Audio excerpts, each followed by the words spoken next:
मी नुसतं घरात म्हटलं मी नुसतं घरात म्हटलं की मी पंढरीच्या वारीला जाणार. मी नुसतं घरात म्हटलं की मी पंढरीच्या वारीला जाणार. पांडुरंगासोबत 4 गुजगोष्टी करणार. दुःखाचं वाळवंट माझं इंद्रायणीत भिजवणार आणि सुखाच्या रिंगणात भान हरपून फिरणार. तर केवढा कांगावा घरातल्या विठोबानं केला. कमरेवर हात घेत म्हणाला, मुलांचं काय, माझा डबा कोण देणार? आईशी बोललीस? काही जबाबदारीची जाणीव?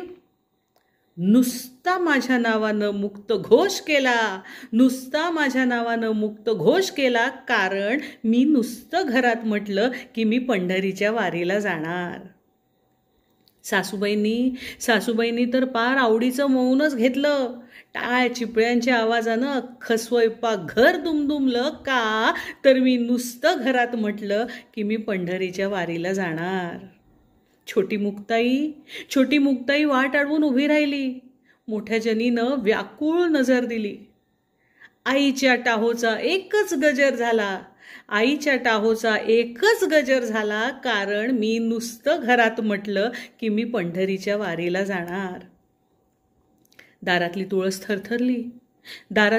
थरथरली. म्हणाली, अगं पाणी कोण घालणार? कपडे वाळत घालताना मन कोण मोकळं करणार? रांगोळी घालताना नवीन गणितं कोण मांडणार? हो, तिनंही ऐकलं होतं. रांगोळीनंही ऐकलं होतं की मी नुसतं घरात म्हटलं की मी पंढरीच्या वारीला जाणार. ती दारातूनच म्हणाली.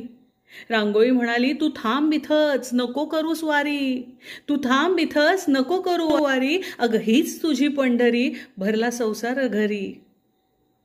पांडुरंगा हृदयी जन्मोजन्मी सलगी माझी. ती म्हणे, पांडुरंगा हृदयी जन्मोजन्मी सलगी माझी, कळवीत सारी त्याला सुख दुःख तुझी. अगं विठुराया उभ्या